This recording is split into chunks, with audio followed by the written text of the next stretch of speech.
আল্লাহর কসম, বিশ্বাস করেন আল্লাহর প্রিয় বান্দারা, আমার প্রিয় ভাইরা, যতক্ষণ পর্যন্ত আমাদের মগজের মধ্যে এটা না ঢুকবে, আল্লাহর জমিনে আল্লাহর আইন যতক্ষণ প্রতিষ্ঠা না হবে, যতক্ষণ পর্যন্ত আল্লাহর কোরআনকে জাতীয় সংসদে নিতে না পারবো, যতক্ষণ পর্যন্ত জাকাত ভিত্তিক অর্থনীতি চালু না হবে, বিশ্বাস করেন 1000 বছর যাবে, কিয়ামত পর্যন্ত মুসলমান, বাংলাদেশের মুসলমান ব্যক্তিগত জীবনে হারাম থেকে বাঁচা সম্ভব নয়।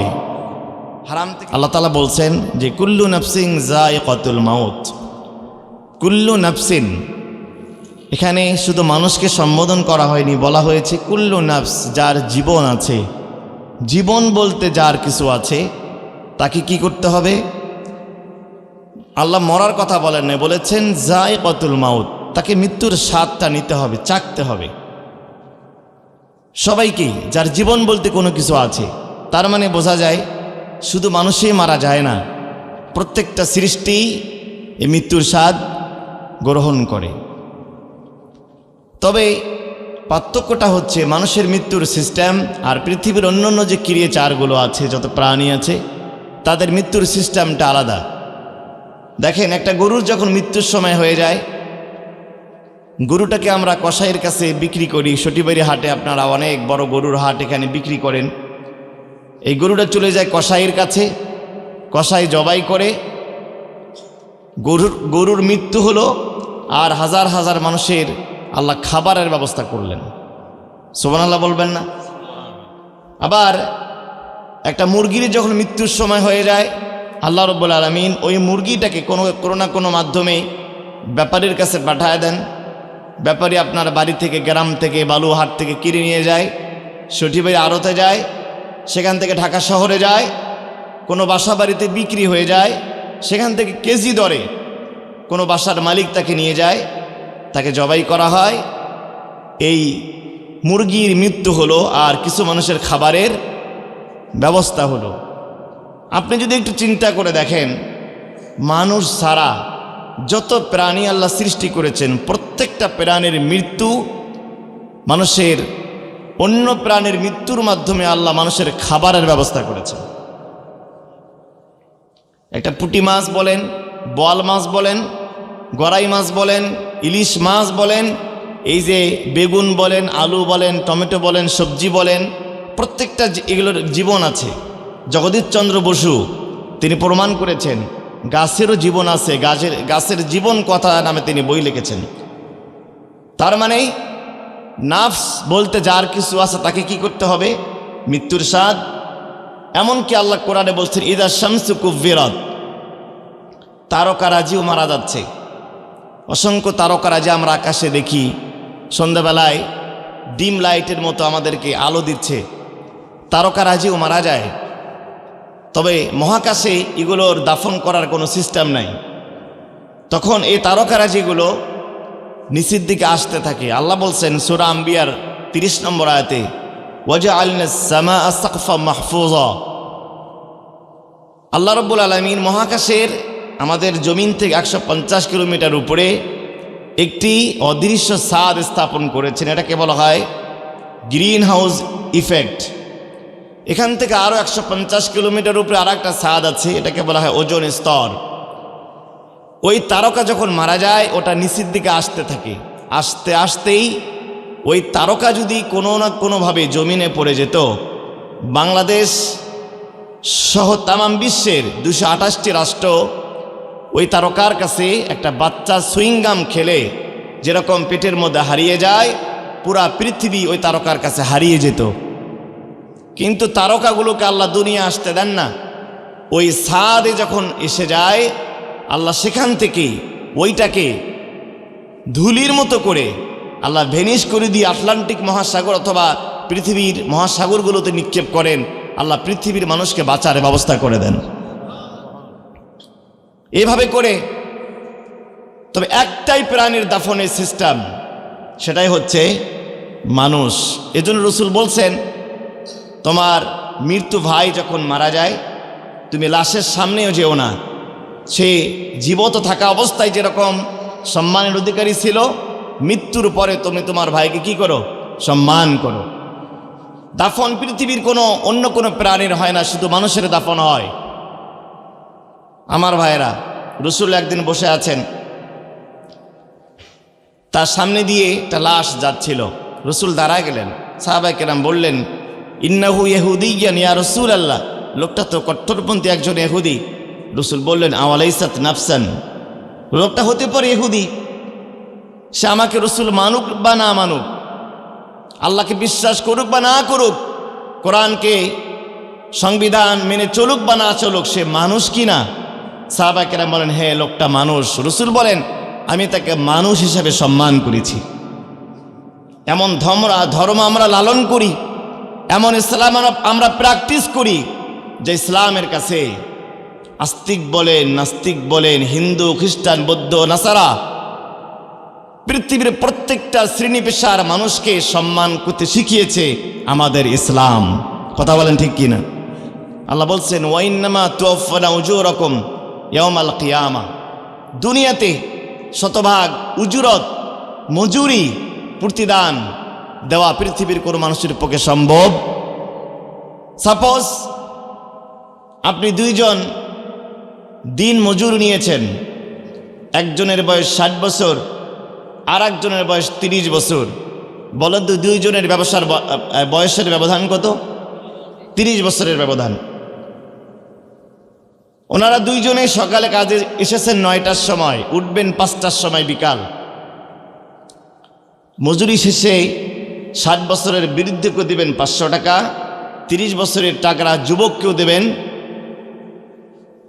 300 টাকা বা 500 টাকা, যাই বলেন আপনারা। দুইজনকে আপনি 500 টাকা করে দিলেন। পৃথিবীর দৃষ্টিতে শ্রম আইনে আপনি এখানে ন্যায় বিচার করেছেন, পৃথিবীর আইন আপনাকে আটকাবে না। কিন্তু আল্লাহ বলেন, তুমি দুইজনের সাথে ইনসাফ করতে পারোনি। তার কারণ যার বয়স 60 বছর, এই কাজটা করতে গিয়ে তার কষ্ট বেশি হয়েছে নাকি কম হয়েছে? কষ্ট বেশি হয়েছে। যে যুবক, তার থেকেই 60 বছরের বৃদ্ধের কষ্ট বেশি হয়েছে। সুতরাং দুইজনের মধ্যে ইনসাফ হয়নি। এই ক্ষেত্রে পৃথিবীর কোন মানুষের পক্ষে ইনসাফ করা কি সম্ভব? আল্লাহ বলেন, ওয়াইন্নামা তুওয়াফাউনা উজুরাকুম ইয়াউমাল কিয়ামা, দুনিয়ার কোন শ্রম আইনে তোমাকে আটকাতে পারবে না। কিন্তু আমি আল্লাহ রাব্বুল আলামিন এতটুকু বৈষম্য করব না, আল ইয়াউমা তুজজা কুল্লু নাফসিন বিমা কাসাবাত লা যুলমাল ইয়াউম, কিয়ামতের দিন এতটুকু আল্লাহ রাব্বুল আলামিন ইনসাফের কোন আল্লাহ রাব্বুল আলামিন ব্যতিক্রম করবেন না। বলেন সুবহানাল্লাহ। আল্লাহ এরপরে বলছেন, ফামান যুহজিহা আনিন নার ওয়া উদখিলাল জান্নাতা ফাকাদ ফাজ, প্রকৃত সফল কাম আমরা মনে করি যার ছেলেটা বিসিএস ক্যাডার হলো, যখন কোনো এসপির বাবা অথবা ডিসির বাবা, ইউনো সাহেবের বাবা আপনাদের বাজারে, মোস্তফা বাজারে যখন যদি কেউ আসে, চেয়ারটা আপনারা ছেড়ে দেবেন না? কথা বলেন না কেন? সারি দেওয়াই আছে। তার কারণ ওনার ছেলে অনেক বড় একজন অফিসার, আমরা মনে করি লোকটা বাবা হিসাবে সফল, কিন্তু আসলে কি তাই? না। জাহাঙ্গীরনগর বিশ্ববিদ্যালয়ে কিছুদিন আগে বাংলাদেশ প্রতিদিন নিউজ পেপারে লেখা হয়েছে, উনি ফিজিক্স ডিপার্টমেন্টের চেয়ারম্যান ছিলেন। দুইজন ছেলে সন্তান, টাকা পয়সা যা ইনকাম করেছেন, দুইটা ছেলের নামে উনি উইল করে দিয়েছিলেন। শেষ বয়সে দেখা গেল দুইজন ছেলে অবৈধভাবে তার ফ্ল্যাট সব কিছু দখল করে নিয়ে তাকে বৃদ্ধাশ্রমে রেখে দেওয়া হয়েছে। তাহলে বাবা হিসাবে তিনি কি সফল বাবা?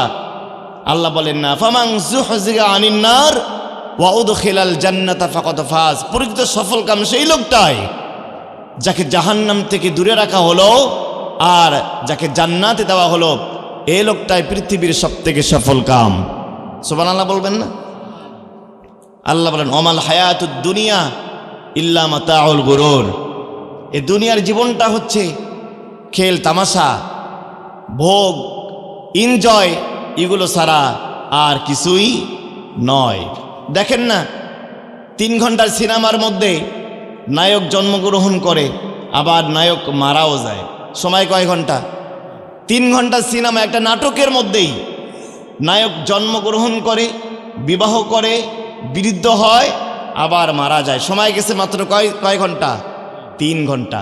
ঠিক একইভাবে এই সংক্ষিপ্ত জীবনে আমরা একটা নাট্য মঞ্চে অবস্থান করছি। আমি আজকে রাত 10টায় মারা যাই, আমার লাশটা অ্যাম্বুলেন্সে করে বাড়িতে নিয়ে যাওয়া হবে। তখন বলা হবে না যে শরীফুল ইসলাম আশরাফি, বলা হবে লাশটা কোথায়? লাশ দুইটা শব্দের সমন্বয়ে, লা মানে নাই, শাইউন মানে কিছুই। লা শাইউন থেকে লাশ। আজকে আর মুফতি সাহেবও নই আমি, আজকে আর হাফেজ সাহেবও নই, আজকের এমপি সাহেব নই। বেগম খালেদা জিয়া মারা গেলেন, 3 বারের সফল প্রধানমন্ত্রী, যতদিন দুনিয়ায় ছিলেন। ইন্তেকাল করার সময়ও তার আশেপাশেই কত ডাক্তার, তার দলের নেতাকর্মী, এদেশের কোটি কোটি মানুষের ভালোবাসা। কিন্তু আজকে তিনি কবরে কোনো নেতা কর্মী তার পাশে কেউ আছেন? ওসমান হাদি এদেশের কোটি মানুষের কলিজায় যিনি জায়গা করে আছেন, কাজী নজরুলের পাশে চির সমাহিত হয়েছেন। তার জন্য আমরা চোখের পানি ফেলছি ঠিকই, কিন্তু কবরে কিন্তু আমরা কেউ যাইনি।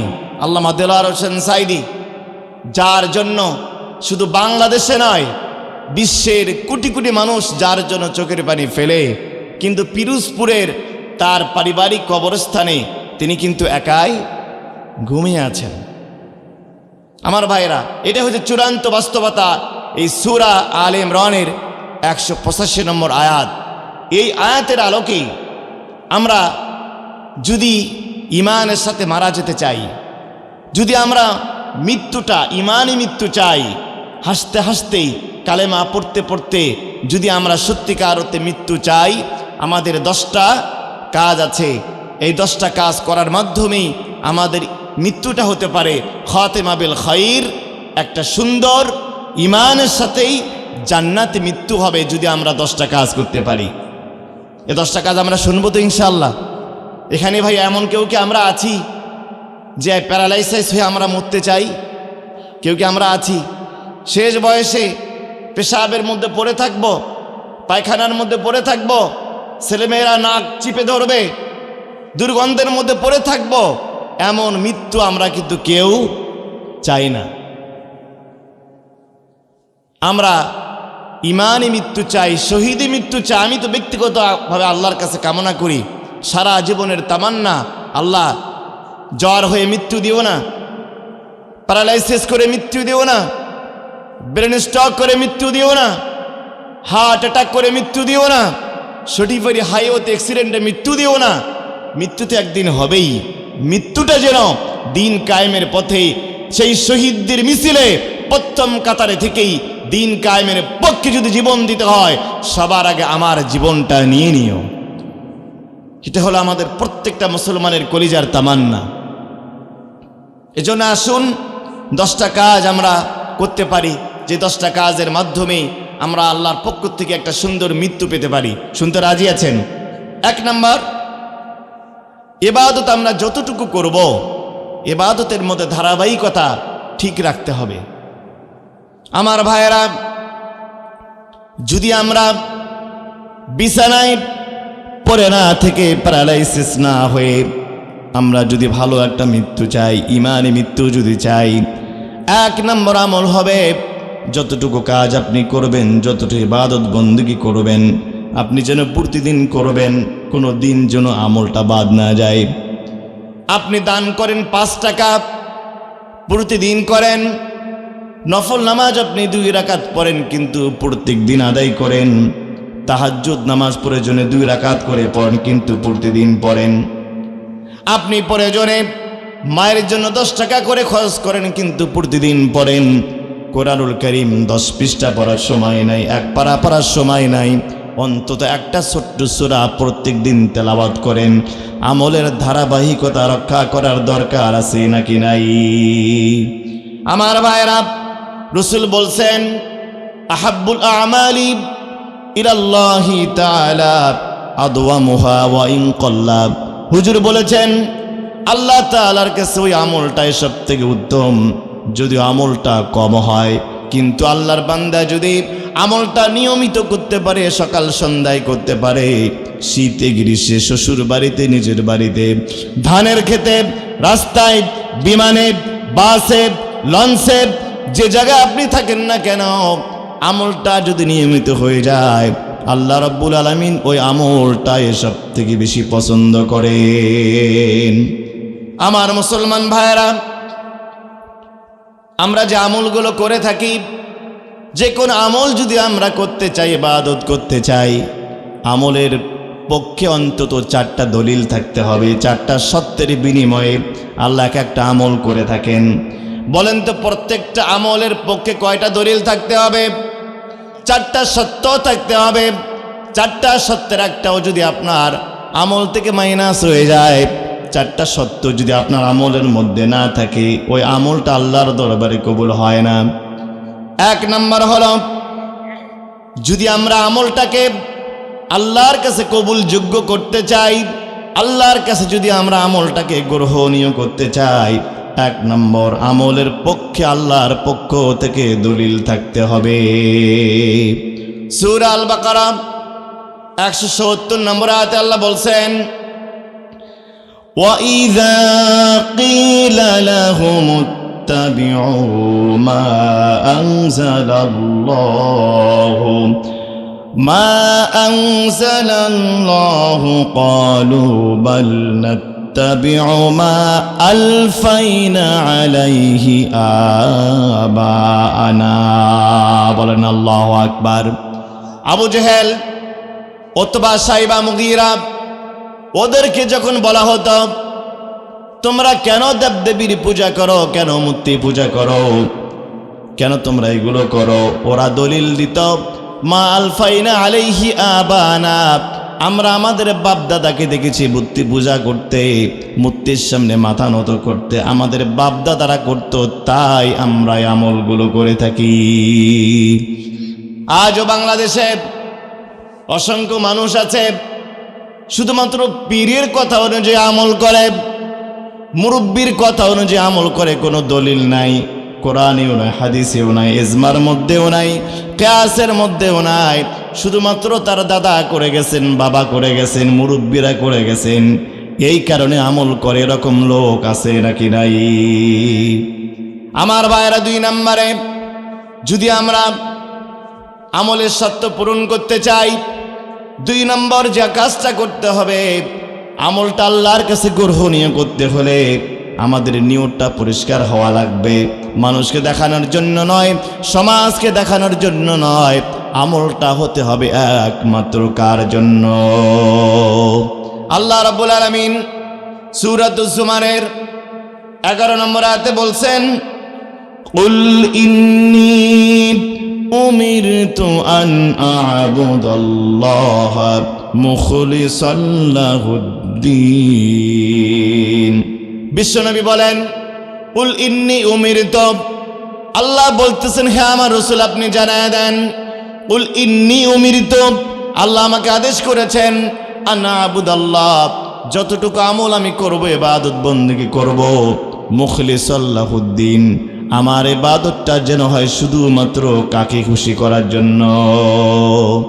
আমার ভাইরা, 3 নম্বরে যে আমলে আপনি করেন, 3 নম্বর সত্য হলো, আমলটা পৃথিবীর কোনো নেতার কথায় চলবে না, কোনো মানুষের কথায় হওয়া যাবে না, আমলটা হতে হবে রাসূলের তরিকা মতো। সূরা আহজাবের 21 নম্বর আয়াতে আল্লাহ দলিল দিচ্ছেন, লাকাদ কানা লাকুম ফি রাসূলিল্লাহি উসওয়াতুন হাসানা। আল্লাহ বলেন, তোমার নেতা তোমার আদর্শ নয়, তোমার দল তোমার আদর্শ নয়, প্রত্যেকটা মুসলমানের জন্য একমাত্র আদর্শ হচ্ছেন বিশ্ব নবী মুস্তাফা। বলেন তো, আমাদের আদর্শ কে? চিৎকার করে বলতে হবে, মুসলমানদের আদর্শ কে? বিশ্বনবী মুস্তাফা। মুসলমানদের আদর্শ দুনিয়ার তথাকথিত কোনো নেতা হতে পারে না। মুসলমানদের আদর্শ হচ্ছেন বিশ্বনবী জনাবে মুহাম্মদুর রাসূলুল্লাহ। আমার ভাইরা, 4 নম্বর সত্য হচ্ছে, যদি আমরা আমলটাকে আল্লাহর কাছে গ্রহণযোগ্য করতে চাই, আমলটা করতে হবে হারাম খাবার খেয়ে নাকি হালাল খাবার খেয়ে? কথা বলেন না কেন? এলাকায় তো মনে হয় সুদ ঘুষ নাই, আছে? সূরা মুমিনুন 51 নম্বর আয়াতে আল্লাহ বলছেন, ইয়া আইয়ুহার রাসূলু কুলু মিনাত তাইয়্যিবাতি ওয়া আমালু সালিহা। বলেন আল্লাহু আকবার। আমার ভাইয়েরা, একটু সিরিয়াল বলেন তো, কোনটা আগে? বলেন তো, ওযু আগে নাকি নামাজ আগে? বিবাহ আগে নাকি সন্তান আগে? যদি কেউ ওযু না করে নামাজ পড়ে, নামাজটা বৈধ হবে নাকি অবৈধ হবে? যদি কেউ বিবাহ না করে সন্তান হয়ে যায়, এই সন্তানটা বৈধ নাকি অবৈধ? ঠিক একইভাবে কোনো মানুষ যদি সারা জীবন সুদের ব্যবসা করল, সারা জীবন ঘুষের ব্যবসা করল, সারা জীবন ঘুষ গ্রহণ করলো, ঘুষের সাথে লেনদেন করলো, হারামের সাথে সম্পর্ক রাখলো, মৃত্যুর আগে আগে হজ করে এসে বড় পীর সাহেব হয়ে গেল, বলেন তো তিনি কি সিরিয়াল ঠিক রাখলেন নাকি সিরিয়াল ভঙ্গ করলেন? সিরিয়াল ভঙ্গ শুধু এখানে নয়, আরো অনেক আগে আমরা করি।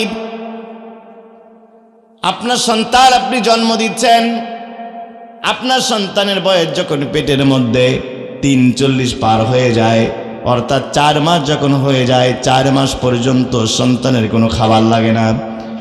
বাচ্চার বয়স 4 মাস পর্যন্ত কোনো খাবারের দরকার হয় না, তার কারণ 4 মাস পর্যন্ত ওই সন্তানের রূহ ঢুকে দেওয়া হয় না। 4 মাস পরে ওই বাচ্চা রূহ দেওয়া হয়। আল্লাহ রাব্বুল আলামিন তখন খাবারের ব্যবস্থা করেন। দুনিয়ার কোনো ডাক্তার, কোনো খাদ্য মন্ত্রী, কোনো মিনিস্টার এই ব্যবস্থা করেন না। ওই মায়ের পেটে খাবারের ব্যবস্থা করেন কে?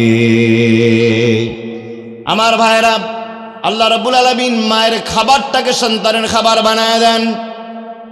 এবারে যিনি সুদের ব্যবসা করেন, স্ত্রীকে ফল খাওয়াচ্ছেন, শিং মাছ খাওয়াচ্ছেন, কই মাছ খাওয়াচ্ছেন, খেজুর খাওয়াচ্ছেন, মালফক কলা খাওয়াচ্ছেন, সুদের টাকা দিয়া, ঘুষের টাকা দিয়া, মানুষের হারাম টাকা দিয়া আপনি আপনার স্ত্রীকে ভালো ভালো খাবার খাওয়াচ্ছেন, আর এই খাবারটা চলে যাচ্ছে আপনার সন্তানের পেটের মধ্যে। খুব ভালো করে বোঝেন মুসলমানেরা, আপনার সন্তান কিন্তু এখনো দুনিয়াতে আসে নাই, এখন আপনার স্ত্রীর গর্ভের মধ্যে আছে। সন্তানের বয়স মাত্র 4 মাস হয়ে গেছে। সন্তানটা দুনিয়াতে আসার আগেই এই সন্তানের পেটের মধ্যে হারাম খাবার ঢুকালো কে? সন্তান এখনো দুনিয়াতে আসে নাই, 4 মাস বয়স থেকেই সুদের টাকা দিয়া, হারাম টাকা দিয়া, ঘুষের টাকা দিয়া, পরের জমি দখল করে, রাস্তা দখল করে, চাকরি দখল করে, ব্যবসা দখল করে, সেই টাকা দিয়া চাঁদাবাজি করে, টেন্ডারবাজি করে, সেই টাকা স্ত্রীকে ভালো ভালো খাওয়াচ্ছেন, আর রক্ত তৈরি হচ্ছে, ওই খাবার চলে যাচ্ছে পেটের সন্তানের মধ্যে। আল্লাহ বলেন, সন্তান দুনিয়াতে আসার আগেই তুমি তোমার সন্তানের রক্তটাকে অপবিত্র করেছ। কথা বলেন না কেন? এখন সন্তান যখন বড় হয়ে নামাজ পড়ে না, সন্তান যখন নেশা খেয়ে বালুয়া বাজারে রাত 3টা পর্যন্ত টালমাটাল হয়ে পড়ে থাকে, বাবা রাত 4টা বাজে ঘড়ির দিকে দেখে, 4টা বাজে আমার ছেলেটা এখনো ঘরে আসে নাই। ফজরের আগে আগে দেখে ঢুলতে ঢুলতে ঘরে আসতেছে, তখন দোষ দেয় সঙ্গ দোষের, দোষ দেয় রাষ্ট্রের, দোষ দেয় নেতার, দোষ দেয় বাংলাদেশের। না, আগে নেতার দোষ নয়, সরকারের দোষ নয়, দোষ তুমি বাবার। তার কারণ এই সন্তানকে পেটের মধ্যেই তুমি হারাম খেয়ে তার জীবনটা নষ্ট করেছ। কেন আমাদের সন্তানগুলো আজকে বেয়ারা হয়ে যাচ্ছে? আমার বাবাজি যারা এখানে আছেন, মুরব্বী যারা আছেন, আজ থেকে 10 বছর আগে কিন্তু এত নেশাখোর বাংলাদেশে ছিল না। কথা বলেন না কেন? এখন তো অবাক হবেন আপনারা, আমি একটা প্রতিষ্ঠানে আরবি প্রভাষক, একটা রিপোর্ট আমার কানে আসলো, ক্লাস 6-এর 100 জন বাচ্চার মধ্যে 60 জন বাচ্চা নাকি নেশা করে একটা স্কুলের। আপনি কোথায় আছেন? 100 জন বাচ্চা ক্লাস 6-এ, তার মধ্যে 60টা বাচ্চা নেশা করে। একদিন নেশা না করলে তারা টিকতে পারে না। কোন বাংলাদেশে আপনি আছেন? আমার তো মনে হয় আগামী 20 বছরে শুধু ক্লাস 6 নয়, ক্লাস 1-এর মধ্যেই নেশা ঘরে ঘরে ঢুকে যেতে পারে। আমার ভাইয়েরা, এজন্য শুধুমাত্র সমাজকে দায়ী করলে হবে না, রাষ্ট্র ব্যবস্থাকে দায়ী করলে হবে না। বাবা হিসাবে সবার আগে আপনার দায়িত্ব হচ্ছে সন্তানের জন্য হারাম খাবারের ব্যবস্থা করা নাকি হালাল খাবারের ব্যবস্থা করা। আমার ভাইয়েরা, এজন্য রাসূল হাদিসের মধ্যে বলছেন, মান ইস্তারা সাওবান বিআশরাতি দারাহিম ফিহি দিরহামুন হারাম লাম ইয়াকবালুল্লাহু সালাতাহু মা দামা আলাইহি। হুজুর বলছেন, একজন আল্লাহ বান্দা 10 টাকা দিয়ে একটা কাপড় কিনল। রসুলের জামানায় 10 টাকা, এখন ধরেন 100 টাকা। 100 টাকা দিয়ে আপনি একটা কাপড় কিনলেন, রসুলের বলেন ফিহি দিরহামুন হারাম, 10 টাকার মধ্যে হারাম শুধুমাত্র 1 টাকা, হালাল কিন্তু 9 টাকা। বলেন তো হালাল কয় টাকা? হালাল 9 টাকা, হারাম শুধু 1 টাকা। রসুল বলেন যেই কাপড়ের মধ্যে 9 টাকা হালাল আছে, হারাম শুধুমাত্র 1 টাকা আছে, অথবা যার সংসারের মধ্যে লক্ষ লক্ষ টাকা হালাল আছে, হারাম শুধু 1 টাকা আছে, আল্লাহর বান্দা ওই কাপড় পরে লাম ইয়াকবালুল্লাহু সালাতাহু মা দামা আলাইহি, ওই আল্লাহর বান্দা ওই কাপড় পরে যত নামাজ পড়বে, একটা সেজদাও আল্লাহ রাব্বুল আলামিন কবুল করবেন না। বলে না নাউজুবিল্লাহ। লাম ইয়াকবালুল্লাহু সালাতাহু মা দামা আলাইহি, এক ওয়াক্ত নামাজও কাজা হবে না, এক ওয়াক্ত নামাজও আল্লাহর দরবারে কবুল হবে না যদি 100 টাকার মধ্যে কয় টাকা হারাম হয়? 1 টাকা। কেমন আছেন? বুকে হাত দিয়ে বলতে পারবেন, হুজুর আমার সংসারের 1 টাকা হারাম নাই? বুকে হাত দিয়ে বলতে পারবো? আমি বলতে পারবো না। এর কারণ কি? রাষ্ট্র যতক্ষণ পর্যন্ত হারাম মুক্ত না হবে, সুদ মুক্ত না হবে, ঘুষ মুক্ত না হবে, ব্যক্তিগত জীবনে আপনি হারাম থেকে বেঁচে থাকা সম্ভব নয়। 3টা পার্বত্য জেলা, খাগড়াছড়ি, রাঙ্গামাটি, বান্দরবান, এ সমস্ত এলাকা ভিত্তিক ওরা কুকুর লিজ নেয়, কুকুর ধরে তারা খায়। অনেক উপজাতি সেখানে আছে, ওরা কুকুর জবাই করে খায়, কুকুর লিজ নেয়। আমরা হাট বাজার লিজ নেয় না? লিজ হয় না ভাই হাটগুলো আপনাদের? 6 মাসের জন্য, 1 বছরের জন্য লিজ নেওয়া হয়। ওরা লিজ নেয়, সাপোজ বালুয়া বাজারে যত কুকুর পাওয়া যাবে আমরা কুকুর ধরে খাবো, এর বিনিময়ে সরকারকে আমরা 50,000 টাকা দিব। এইভাবে তারা এলাকা ভিত্তিক কুকুর লিজ নেয়। খুব ভালো করে বুঝেন, কুকুর লিজ নেওয়া হলো, এই লিজের টাকা, এই যে 50,000 বা 1 লক্ষ টাকা জাতীয় রাজস্ব খাতে এনবিআরে জমা হয় কি হয় না? কথা বলেন না কেন? ওই টাকা বাংলাদেশ ব্যাংকে জমা হলো, জাতীয় রাজস্ব খাতে জমা হলো কুকুর লিজ নেওয়ার টাকা। যখন বেতন দেওয়া হচ্ছে, আপনাদের এখানে যে ফাজিল মাদ্রাসাগুলো আছে, বাইতুল মোকাররমের খতিবের বেতনের মধ্যে ওখান থেকে টাকা ঢুকছে কে ঢোকে নাই? ওই টাকাটাকে আলাদা আছে? ওই টাকা ঢুকে গেছে হারামের মধ্যে, হালালের মধ্যে ঢুকে গেছে।